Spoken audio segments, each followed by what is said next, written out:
Just kidding, guys. How y'all doing? My name is Sergeant Osborne. I'm with the Harlingen Police Department. Thank you for having me here. I used to live in Edinburgh, believe it or not, but it's changed so much I didn't recognize half the businesses and buildings out here. What kind of school is this? Who can tell me what kind of school this is? I've never seen a school quite like this one. A magnet school. A magnet school. Awesome. Kind of like South Texas academies, South Texas ISDs, sort of like that, right? It is that. It is part of it. It is part of it? It's a middle school. Wow, It's that's part of awesome. Med High and Science Academy, but yeah. I have a daughter going to the one in Science Academy next year. She's starting off over there, and I kind of, all the computers, I can tell you, no, the classroom has the kind of technology you guys have. So, what are y'all doing as far as technology? Anybody? Anybody got anything to say about technology? USBs? How they store energy so you can take it to one place to another. Kind of like this? Taking energy? We'll get to the taser in a minute. I just wanted to get your attention. Don't be scared of the I'm taser. gonna steal it. It's not going to hurt you that bad. Do you have a clicker for this by chance? You know what? I did install it. That's okay. Okay. That's okay. I'll just check the keyboard. Like I said, my name is Sergeant Osborne. I'm basically about 3 years in the military, 4 years as a relational database designer. Outside of the military, I did study relational database design. I used to write database software. I had a pretty small business here in Edinburgh doing that, and eventually decided to join law enforcement. I've been with the police department in Harlingen now for over 10 years, but I have 14 years total law enforcement experience, and I'm currently assigned as a public information officer. Who knows what that is? The PIO? Anybody have anybody? What does that mean? Like you do text stuff. You can search names and all this stuff. Sort of, but from who? From the media. The public information officer's job is to do all the media interviews, Channel 4, Channel 5, the McAllen Monitor. We all have stories that the police department are doing. I'm the point of contact for all the media for my department. So anytime somebody wants an interview on camera, anybody wants a report for a story, even school papers sometimes, they will contact our offices, and I'll be the one to do all the public information that's put out. So that's always interesting.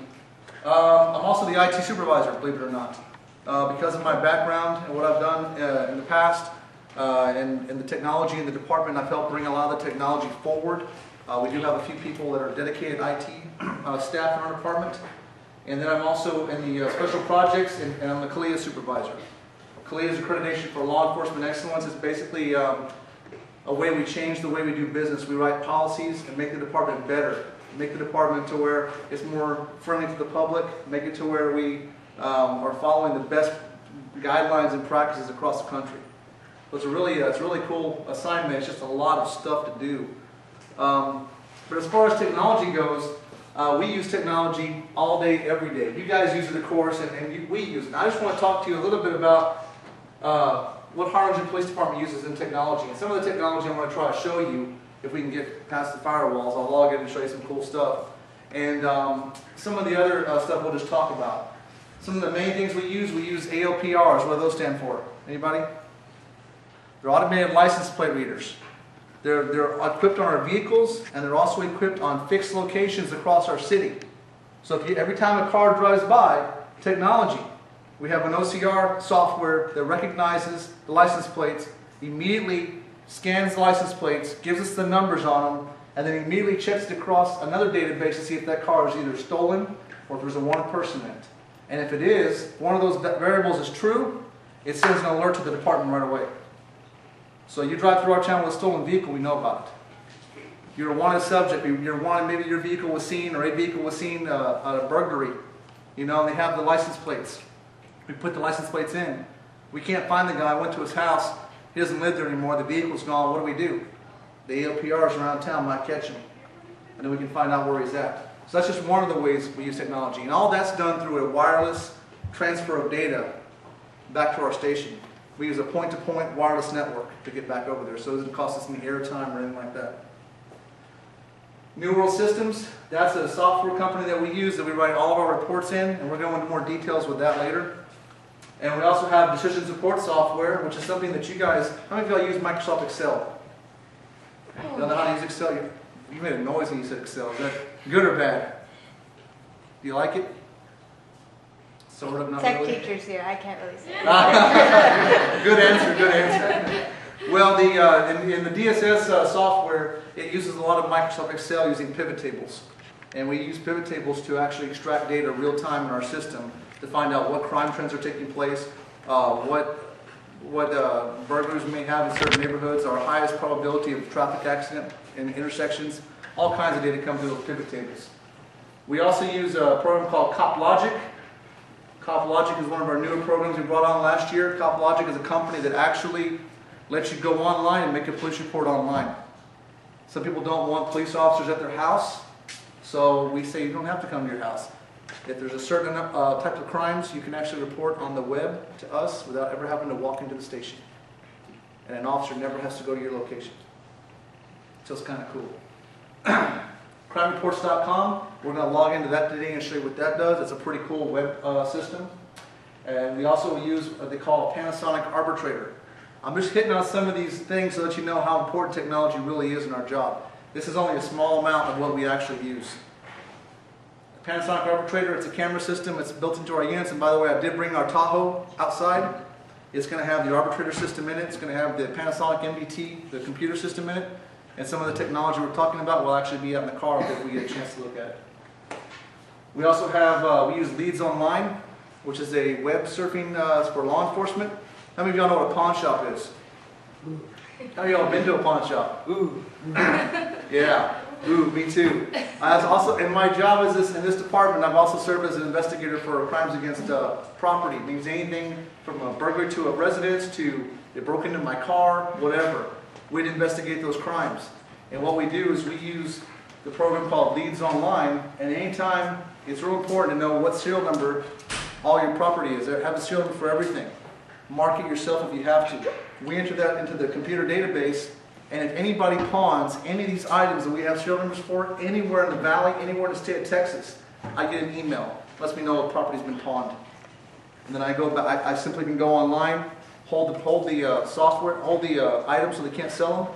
Then I go in and get the property back, find out who pawned it. I get a warrant for their arrest.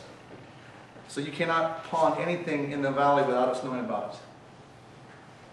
We also use Adobe. Have you heard of Adobe? No, right? Yes. Not this cool. My God, I went to my daughter's orientation and all the Adobe is like, man, we don't even have that stuff. Adobe Form Central is an online program from Adobe. It creates online web forms. We use that for all of our citizen surveys. We use that for our crime tips and everything else. So it's a pretty cool system. I'll try to show it to you a little bit as well. And then we have a program that I can't show you. I can't show you for security reasons, but it's called LexisNexis. And what LexisNexis does, it's like a super database. And what this database does, if I type in, say your name for example, I type it in my system, and if I have any information on you, date of birth, whatever, it'll tell me every place you've ever lived. Not only will it tell me every place you've ever lived, it will tell me your neighbors who lived next to you at the time, and all their information. So if I want to find out, say you lived in Ohio 7 years ago for 2 months at an apartment complex, but you had some neighbors that may have remembered you, I can type your information out, find where you lived at that apartment in Ohio, find all the neighbors around you with that address, find their contact information, call them and say, remember this guy? He lived with you in those apartments? He was in apartment 2B and you were in 2A, remember that? He was only there for 2 months? Oh, I remember that guy. Yeah, the dope head. Yeah, that guy. You know, just an example. Yes, sir. What if somebody has the same name as you? There's other identifiers besides just a name, because you're right, there are a lot of people with the same names, and some very big names. Especially in the Hispanic community, we see several names attached to each other. We see a lot of those false names. Maybe they used aliases. The system logs down any aliases you may have used. We're tracking your social security number, we're tracking your driver's license number, your date of birth, any identifying information you may have. Anything we have, we can verify height, weight, everything, even photos. So LexisNexis is a system that we use. It's tied in with a federal database, and we can find anybody, anytime, anywhere, and do all that research. So just know, if you've ever gotten mail somewhere, if you ever received mail, if you ever had a car title with your name at this address, whatever, all of that is searchable by law enforcement. Any questions on that? It is. It's scary. It's big time, big brother. It's not like what you see on TV where we zoom down and watch what you're doing when we walk down the street, but it's pretty accurate. And we've actually found some very bad guys that way. Our ALPR system, we solved we installed it, and I believe in the first 30 days we had a murder take place in our town. We solved the murder with ALPR. Yeah, they said there's a pickup truck left at a high rate of speed down F Street. And I was like, really, F Street? Go into our system. What time did they go through there? The only vehicle coming down through F Street got the LPs. You can see the people in the vehicle. Our ALPR technology, how many of y'all heard of infrared? Night vision, right? How many of y'all have heard of colored infrared? You have? It tells you the vehicle's color. It's color at night. So it's night vision, but it's not just green or gray. It's actually color. So I can tell you it's a blue car that went through, or it's a green car, a red car. I can see all that through my color infrared on my camera. And then we also have real-time pan and tilt zoom cameras in the city where I can log in and I can actually look around and actually watch major intersections in our town, turn the camera, somebody's walking down the street, I can zoom in on them and follow them all the way down the street. So it's kind of cool. Let me move on before I give all my slides away. Any questions so far? Going back real quick, it's a SkyCop ALPR. We have all of our key intersections are covered. This is very similar to what the system looks like. On the bottom, those are pan tilt zoom cameras or PTZ cameras. And on top, above there, you don't see it's a new system. It's a flat camera with also with IRs on there, and that's the color IRs. And it'll actually read all the license plates. It can take about, I think you can do 10,000 reads a minute on the license plates. The OCR data is 98% accurate. Every once in a while it gets an O and a Q messed up, or somebody gets a license plate printed, kind of messes up the number. But I actually see the actual image of the license plate, the actual photo, so I can verify what the license plate actually translated to. And we do have cases solved, like I said, the murder and so forth. We've also solved burglaries, we solved some graffiti and some other crimes through the LPRs. Excuse me. New World Systems. New World Systems is our primary police reporting system. It's what we all write our reports in. Because you know, law enforcement is like 5% fun and 95% paperwork, right? So this is where all the reporting comes in. We have maps, we have mug shots, we have all the data there to actually enter all of our information in our system. Case research, crime stats, even our communication center has this. It's a pretty cool system. It's actually very detailed, and that system right there, this software you're looking at, ballpark how much it costs. Anybody? $5,000. $5,000? $1 million. $1 million? What do you think? I will go with a cool 7,500. A cool 7,500. Man, $1 million is close. 1.7 million. Yeah. Oh, I was way off. Yeah, you guys are getting underpaid for what you do. No, we paid approximately $1.7 million for our New World system. That is a complete database system that dispatches our police, our fire, does everything. It's a really outstanding system, and very few cities in the valley actually have it. I think McAllen is just now switching to the new version that we have, and I believe Farr and Edinburgh are also with them as well. So your Edinburgh Police Department has New World systems. They've had them for years. They just have what the IBM AS400, which is a DOS-based system, which is no fun. It's not fun, gooey like this stuff.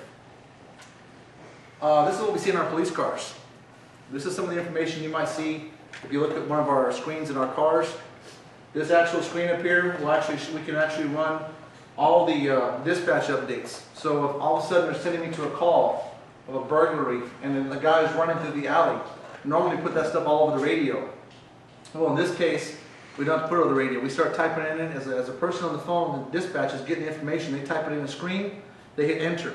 Well, normally what happens, there's a person like right next, like this far away. I type it in, and they say it over the radio.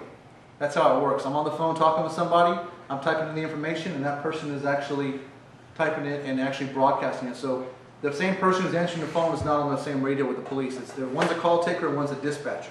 The call taker receives the calls and types them in. They're really fast at typing. And then the dispatcher reads that and reads it out of the radio. Well, as that call taker is typing those notes in and hitting enter, every time they hit enter, every police car that's assigned to that call gets a little toaster that pops up. Microsoft Toast, a little window that pops up. You get the little window that comes up with all the dispatch information that came across. Male subject wearing black shirt, blue jeans. All of a sudden they type in he's running east in the alley, they hit enter. Within about a half a second, maybe a second, it pops up in my car running east in the alley. So I get all the current updates of what's going on with this call without having to listen to my radio. Because now I got everything going on my system, on my screen. I can pull up your mugshot. If you've been arrested in our system, your face is there. It's awesome. I also have AVL or GPS. You know what AVL is? Automatic Vehicle Locator, right? The GPS telemetry that comes through. So I have a map on one of my screens. I have a map that actually shows me the city of Harlingen, and it shows me where every police car is at that given moment. And as they're going on the road, the icons change whether they're going faster or slower. So as a police supervisor, I know that I got guys on the road. I can tell where everybody's at. I can tell how fast they're going. If we were in a pursuit, I can go back and do an AVL playback, and it'll play back my route and show how fast the vehicles went, the distance, everything. We have a system which is we can run your criminal check, the TCIC, NCIC system. We can run your background and make sure if you've been arrested or if you're wanted by anybody in any state. And then we also have a chat system, which can sometimes get you in trouble. As you guys know, how many of y'all ever text and chat with your friends? Right? Yeah, doing it right now, some of you, all right? It's awesome. But, I'm just kidding. But the officers do the same thing. They'll be in their car chatting. And to the other officers in the car. Hey, yeah, you see that person over there? Yeah, I think we arrested that guy before, or whatever. That's what you hope they're saying, right? Well, all that stuff is logged in. So, just like your text messages, you all know that we can retrieve your text messages, right? Even if you delete them. Everything is recoverable. Photos, everything. Your phone is not safe for my eyes, okay? It's not. If we get your phone and we take it in for the only thing you can do is smash it and destroy it pretty much. Because we can recover all your text messages you've transmitted across the lines, all the images you've transmitted, we can recover those as well. It's very invasive, so everything can be tracked. Just remember calls coming in, hey, I got somebody walking through the alleyway. We send an officer out there to go look for them. We don't find anything to report. But then they say, hey, somebody broke into my car, go out there and make a report, right? So about 14,000 roughly calls we took last year, as opposed before then. I think before that we had taken like 15,000. So we saved almost 1,000 reports, and it was pretty good. That's all through technology. And what else can technology do for us? You know, I was very fortunate to go to Scottsdale, Arizona about, 6 years ago. I got to see how these are made. You all know what this is, right? I just talked about a little while ago, for those of you that were asleep. This is the taser, right? Is this taser anything special? What does it do? It tastes. It shocks a person? Basically? Okay, pretty close. That's what it feels like to me. What is a taser made of? The wrath of God, right? No. That's what it feels like. I'm not going to lie, okay? I've been tased several times, and one of the taser instructors, it hurts. I'm not going to lie, it hurts bad. But what's that? No. But what's it made of? I thought that was just a fake one. What's that? I thought it was just a fake one when you fired it because there's a little light. See that? That is 50,000 volts of electricity. Whoa. That hurts. Trust me, it hurts. Why is it 50,000 volts? Anybody know? So it Like, can So hurt it them like more. stop a person from like running away very For quickly. sure it knocks them Okay, out. hold on, what's that? For sure it knocks them For out. sure it knocks them out. Immobilize the suspect. Immobilize the suspect? So we can mobilize them without severely damaging them. Okay. What do you think? So it can hurt them more. So it can hurt them more. Anybody else? Stop someone from moving. Stops them from moving? Well, I think this, the mirror, that's on my belt, stops most guys from running, believe it or not, the yellow. But I'll tell you why. This is why it's important to figure out technology and science involved. Because 50,000 volts was required to make a 2-inch arc. That's it. That's the only reason the taser is 50,000 volts. Because to make electricity jump like this and stay conductive on a 2-inch gap, you need 50,000 volts of electricity. That's the only reason taser is 50,000 volts. It's not because 50,000 volts goes into your system. You're getting about 1,200 volts in your system. The taser does not give you 50,000 volts of electricity because you're too dense, because you are a conductor of electricity, but only subsurface, right? You have sweat. You have sweat glands, and you know, oh, I got shocked a little bit. But when the probes it actually has probes that go into your body and pierce the skin, and they get into that body, the body fluids there, and then it arcs, and then that